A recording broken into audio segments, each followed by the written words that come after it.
The first thing the firefighters noticed wasn't the smell of smoke, it was the dog. A white shepherd mix, pacing near the edge of the blaze, its fur illuminated by orange light. It barked frantically, circling a patch of scorched brush as if trying to warn them about something. When the flames were finally under control and the smoke began to thin, one firefighter stepped closer to the spot the dog had been guarding. That's when he saw it, the unmistakable shape of a human body, blackened and motionless amid the ash. The discovery turned what was thought to be a simple brush fire into something far darker. Investigators arrived within the hour. Sheriff's deputies cordoned off the area, now a scene of crime rather than accident. The loyal dog sat a few feet away, trembling but refusing to leave, even as officers moved around taking photographs and collecting evidence. It was late afternoon, and the sun was beginning to dip low, casting long shadows across the blackened earth. The smell of gasoline lingered in the air, unmistakable, sharp, and wrong. This was no accidental fire. One of the officers bent down, scanning the dog for a tag. There wasn't one, but the animal wore a faded red collar with a microchip tag attached. Within minutes, Animal Control scanned it and identified the name, Molly. The chip traced back to Evelyn Hart, a 39-year-old woman living just a few miles away. When investigators called the number on file, a man answered, but his responses were confusing. "Evelyn's away right now," he said. "Can you tell us when you last saw her?" the detective asked. A pause. Not sure. A few days ago. She was fine then." The caller's tone was evasive, almost nervous. When asked to come in for a statement, he quickly agreed, but never showed up. By evening, deputies were sent to Evelyn Hart's home for a welfare check. Her house sat on a quiet rural road, framed by tall pines and the hum of crickets in the dusk. The front door was locked, but the windows revealed something unsettling. The place looked empty. Furniture gone. Curtains missing. A layer of dust coated the floors, as if someone had rushed to clear out. Inside, officers found signs of a life abruptly abandoned, a lone coffee mug on the counter, a torn photograph in the trash, and faint streaks on the tile floor, as though something heavy had been dragged. There was no sign of Evelyn. No sign of struggle. Only absence. Forensics later confirmed what everyone feared. The remains found in the burned field belonged to Evelyn Hart.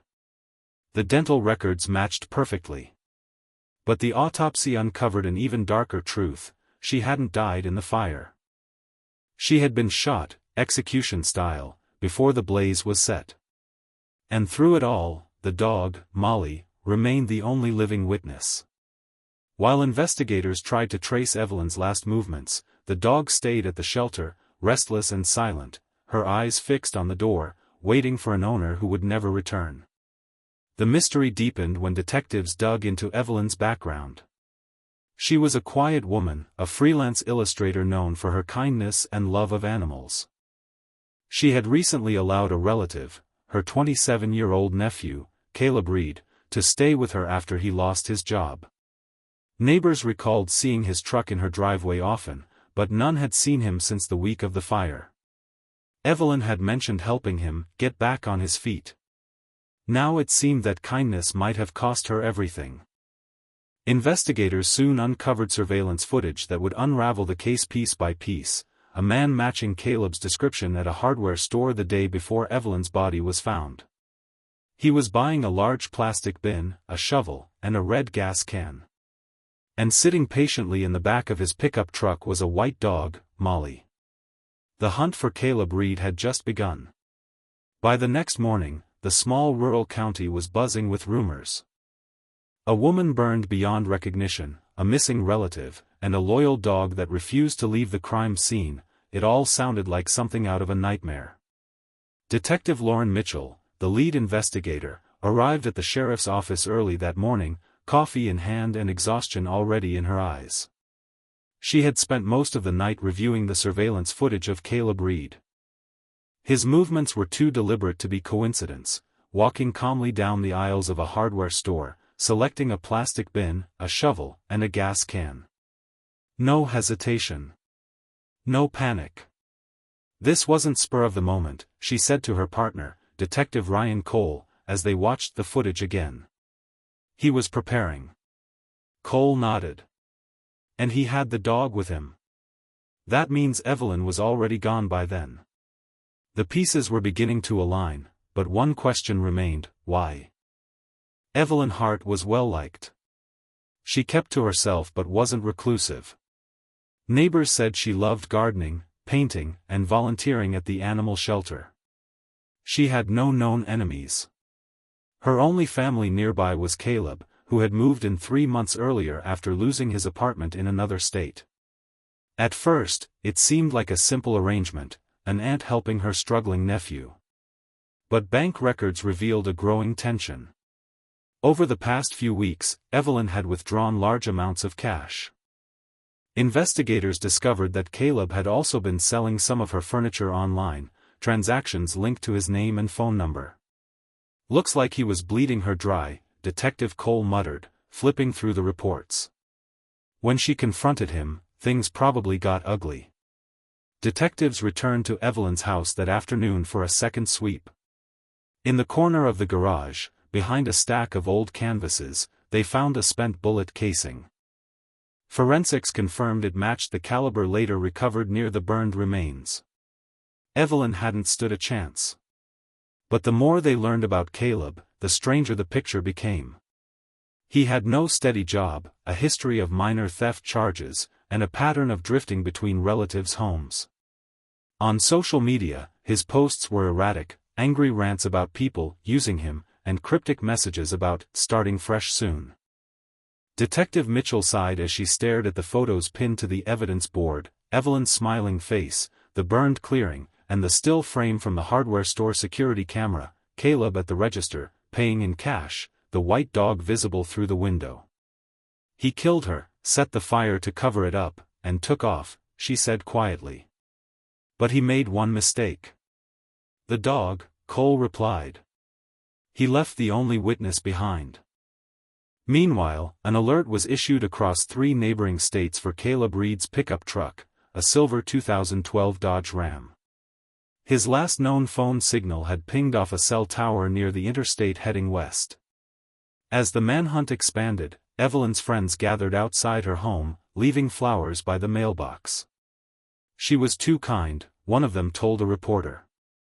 She gave that boy everything, and this is how he repaid her. Inside the sheriff's office, Molly the dog was kept in a quiet kennel. When Detective Mitchell stopped by, the dog lifted her head but didn't move. Her food was untouched. She just stared, as if waiting for permission to go home. That small, silent creature seemed to haunt everyone who saw her. She was a living link to the woman who had loved her, and the key to a crime that demanded justice. 2 days later, a deputy in Arkansas spotted a silver Dodge Ram speeding down a rural highway. When the officer tried to pull it over, the truck accelerated instead, swerving recklessly between lanes. A high-speed chase unfolded across 2 counties, sirens echoing through the morning fog. The driver eventually lost control and skidded off the road, crashing into a ditch. As dust and steam rose from the wreckage, officers approached cautiously, weapons drawn. Behind the wheel was a man with wild eyes and trembling hands, Caleb Reed. He didn't resist arrest. He just muttered, "It was supposed to look like an accident," before going silent. In the bed of his truck, wrapped beneath a tarp, officers found the same red gas can seen in the footage, and a small pistol tucked underneath the seat. Ballistics would later prove what everyone already suspected: it was the weapon that ended Evelyn Hart's life. And somewhere far away, in a quiet kennel at the sheriff's office, Molly slept for the first time in days, the chase finally over. The morning after Caleb Reed's arrest, the sheriff's office buzzed with cautious relief. They had their suspect, the weapon, and a trail of evidence that painted a clear picture, but what they didn't yet have was why. Detective Lauren Mitchell sat across from Caleb in the small, windowless interrogation room. The metal table between them was scarred from years of use, the hum of the fluorescent light the only sound. Caleb looked younger than his 27 years, pale, hollow-eyed, his hands trembling slightly as he fidgeted with the cuff chain that anchored him to the table. He hadn't spoken since his arrest. Not a single word. Lauren set a file down with deliberate care. "You know why you're here, Caleb," she said quietly. "We found the gun. It matches the casing at the scene. We found your receipts from the hardware store. And we know Evelyn took you in when no one else would. So I'm asking you, why?" Caleb's jaw tightened. For a long moment, silence stretched between them. Then he whispered, "You don't understand. She was going to take everything from me." Lauren leaned forward. "Everything she had, she gave you." Caleb's eyes flicked up, sharp and defensive. "That's what she wanted people to think. But she was going to throw me out. After everything I did for her." Detective Mitchell exchanged a look with her partner, Ryan Cole, who was observing from behind the glass. The tone, part anger, part delusion, was all too familiar. Lauren pressed on gently. "So you argued?" He exhaled, the sound shaky. "She said I was lazy. That I needed to find a job or leave. She didn't get it, I was trying. I just needed more time." He paused, his voice dropping. "She was yelling, saying she'd called my probation officer, that I'd be sent back." His eyes darted toward the table. "I just wanted her to stop." For a few seconds, the room was utterly still.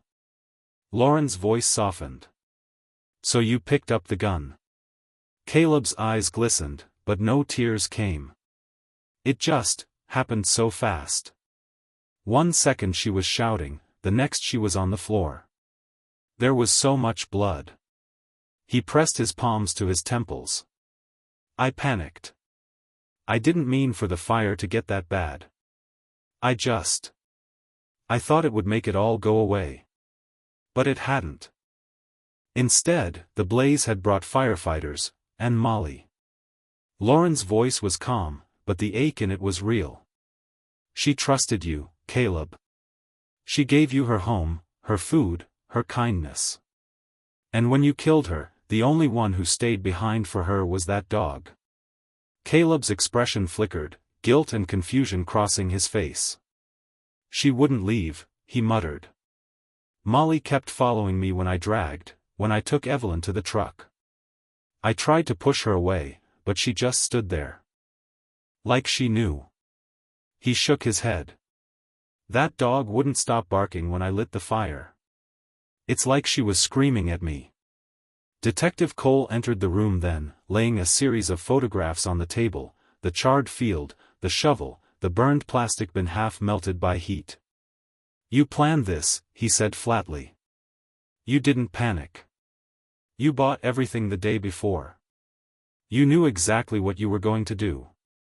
Caleb's voice cracked. "I didn't plan that. I just wanted to scare her. Get her to back off, to stop threatening to call the cops on me. But she wouldn't listen.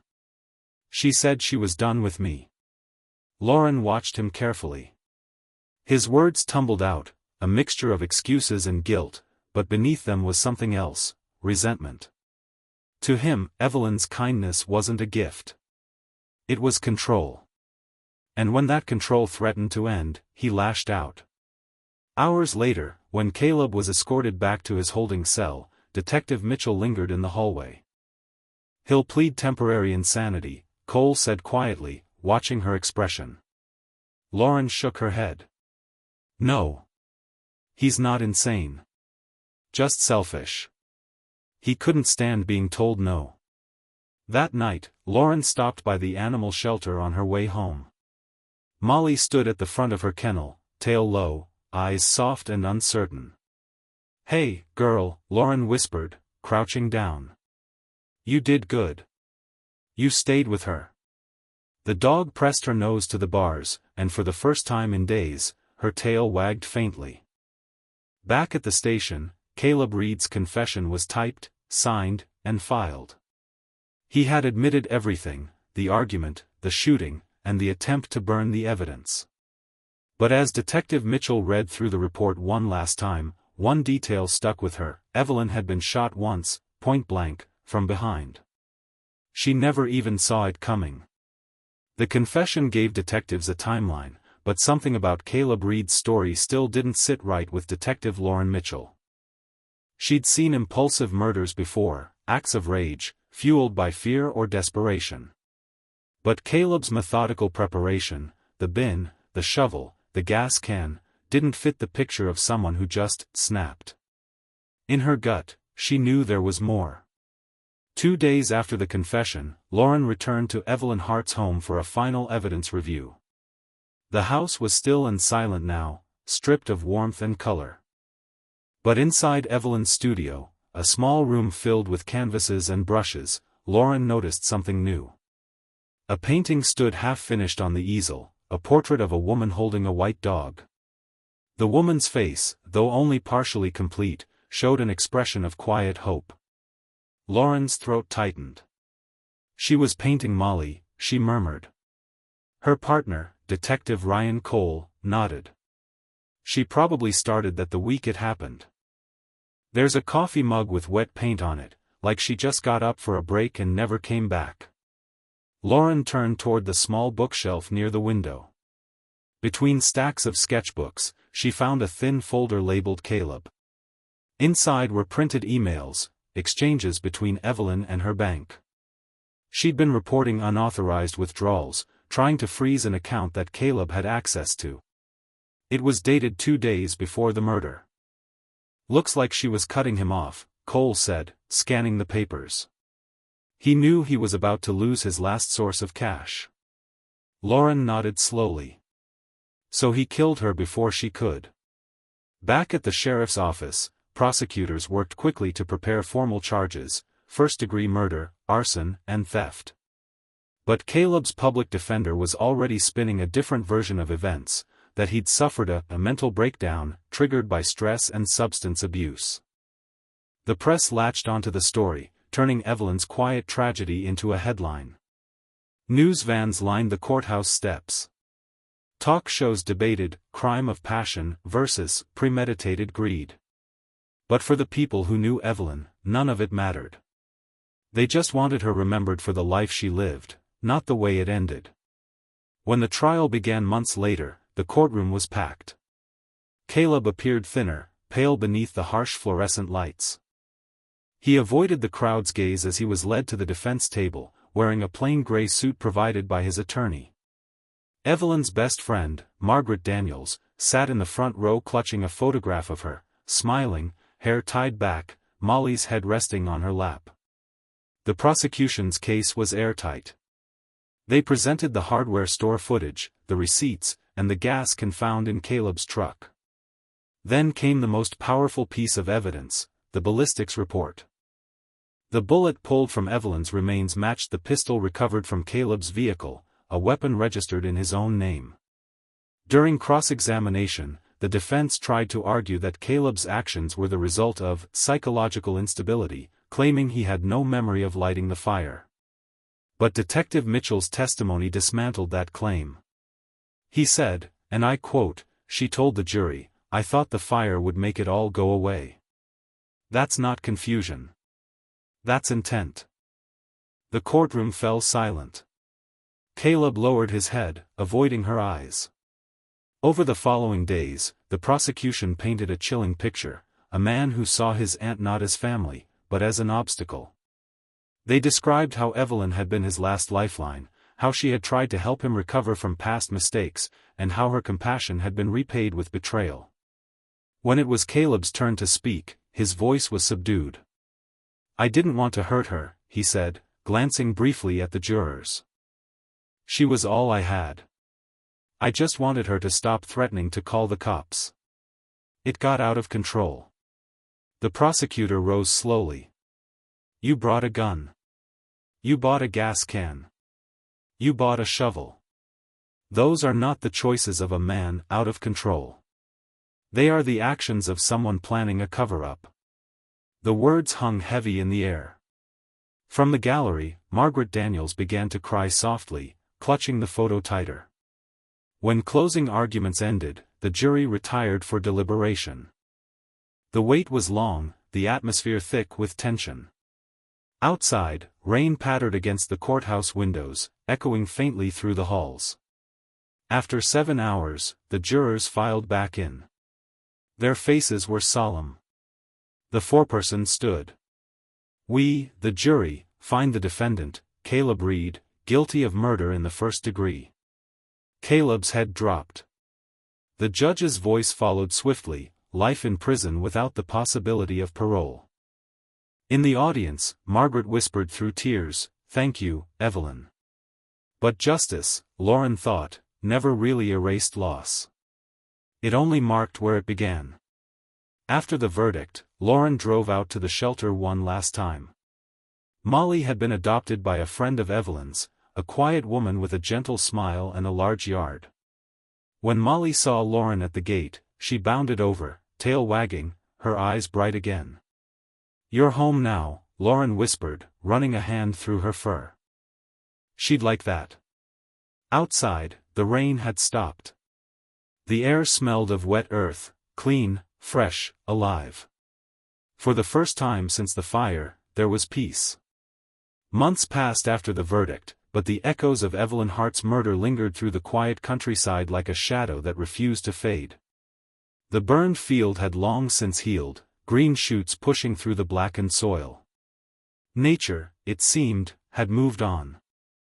People tried to do the same, though some scars ran deeper than time could reach. Detective Lauren Mitchell often found herself driving past the spot on her way home from the station. The charred oak tree at the edge of the property still stood, its trunk dark and cracked from heat. Every time she passed it, she thought of the loyal white dog waiting beside it that first day, a silent guardian who refused to leave her owner's side. In the months since Caleb Reed's sentencing, life in the department had settled back into its usual rhythm. There were new cases, new victims, new stories demanding justice. But for Lauren, the Hart case had left a mark she couldn't shake. She'd testified in dozens of trials before, but this one had felt personal.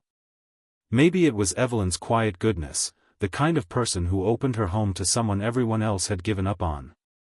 Or maybe it was Molly, the dog who embodied a kind of loyalty humanity so often failed to match.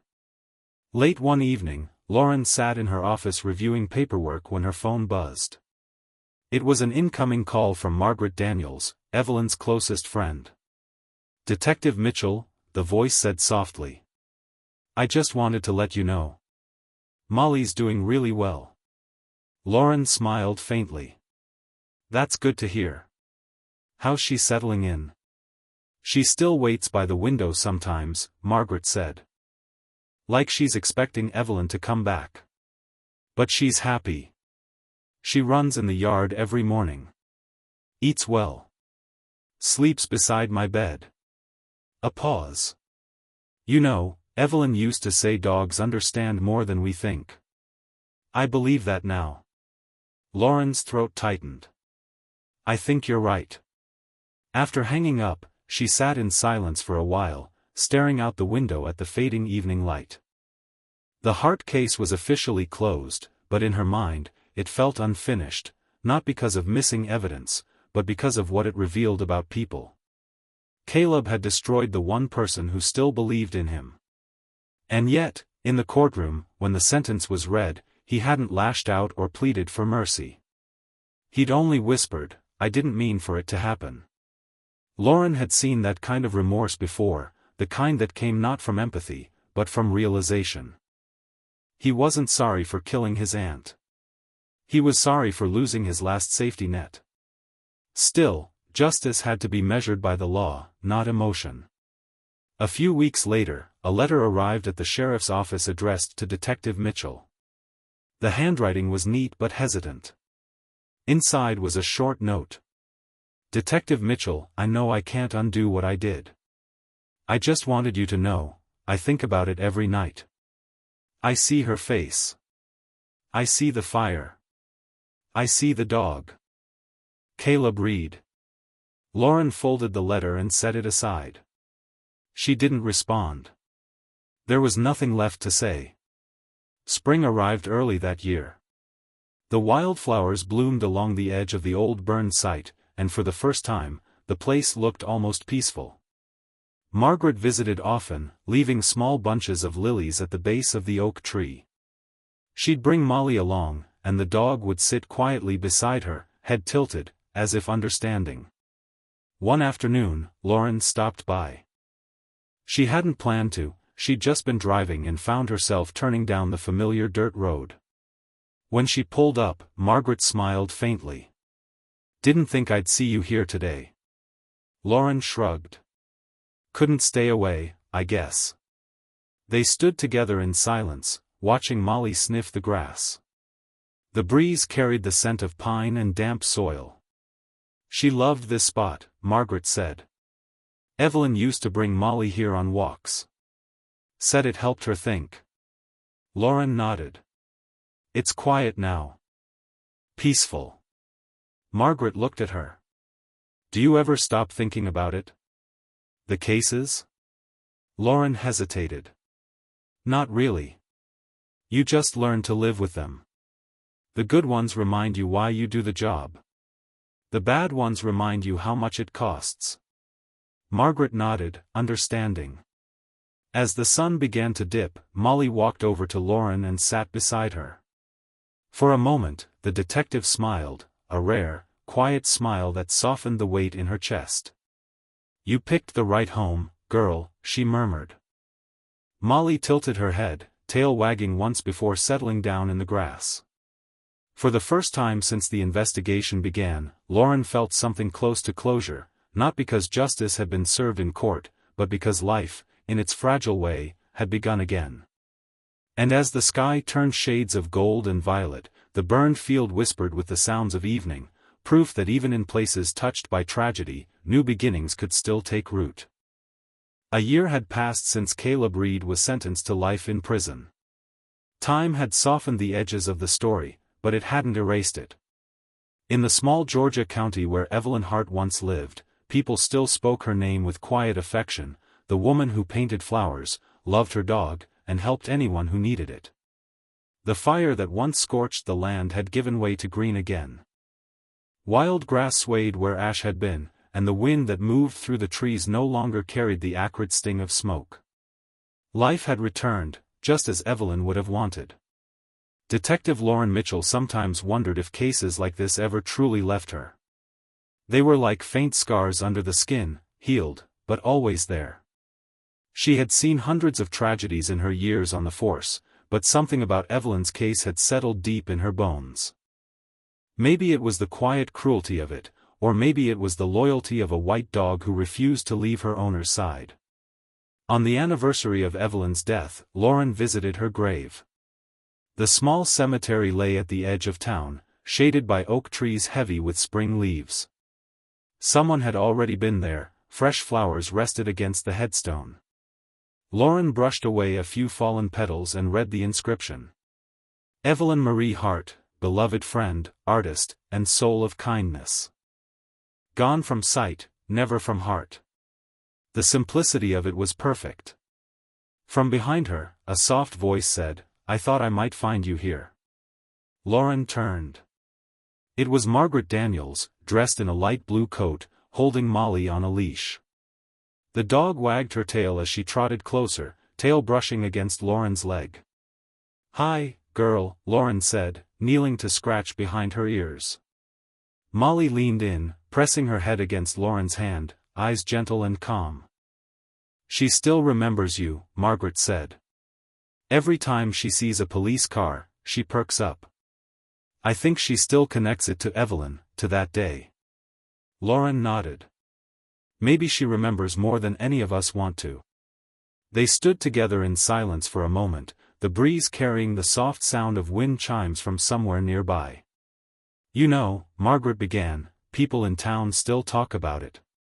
But not the way they used to. It's not about the fire anymore, or him. It's about her. They remember how kind she was. That's what stuck." Lauren smiled faintly. "That's the best kind of justice there is. As they talked, the sun dipped lower, casting a warm glow over the graves. The shadows stretched long and soft, the kind that made the world feel still. "I think she'd be happy knowing Molly's okay," Margaret said. "She would," Lauren replied. "She always looked for the good in things, even when she shouldn't have had to." Margaret's eyes glistened. That was her gift. After a while, Margaret and Molly walked back toward the car, leaving Lauren alone by the grave. She stood there a moment longer, her hands in her coat pockets, thinking about how tragedy never truly ends, it just changes shape. In a prison several hundred miles away, Caleb Reed sat in a gray-walled cell. He rarely spoke to anyone. Most days, he stared out the small window, tracing patterns in the light that spilled across the floor. According to the warden's monthly reports, he had become quiet, compliant, and withdrawn. Sometimes, he requested paint and paper from the prison's art program, a small irony that didn't go unnoticed by those who remembered what he'd taken from the world. His drawings were simple: trees, fields, and, in several of them, a white dog watching from a distance. Perhaps guilt, perhaps memory, it was hard to tell. Back in town, life continued. Evelyn's art was displayed in a small local gallery after a fundraiser organized in her memory. The proceeds helped support the animal shelter where Molly had been rescued. Above the front desk, a framed photograph hung, Evelyn with Molly, sunlight behind them, both smiling in their own way. Visitors often paused to look at it. Some knew the story. Most didn't. But everyone could feel the warmth in that image, the quiet reminder that goodness leaves a trace, even after everything else burns away. As Lauren left the cemetery and walked back to her car, she looked once more toward the trees swaying in the golden light. The air was peaceful. The kind of peace that comes not from forgetting, but from knowing that something broken had finally found rest. She started the engine, rolled down the window, and let the wind carry the scent of pine and fresh grass through the car. In her rearview mirror, the cemetery faded from view, but the feeling lingered. Somewhere behind her, in that quiet resting place, Evelyn's story remained, not as a tale of violence or tragedy, but as proof that compassion endures, even in the face of cruelty. And as the last of the sunlight slipped beyond the horizon, Lauren whispered to herself, "Justice served. Love remembered."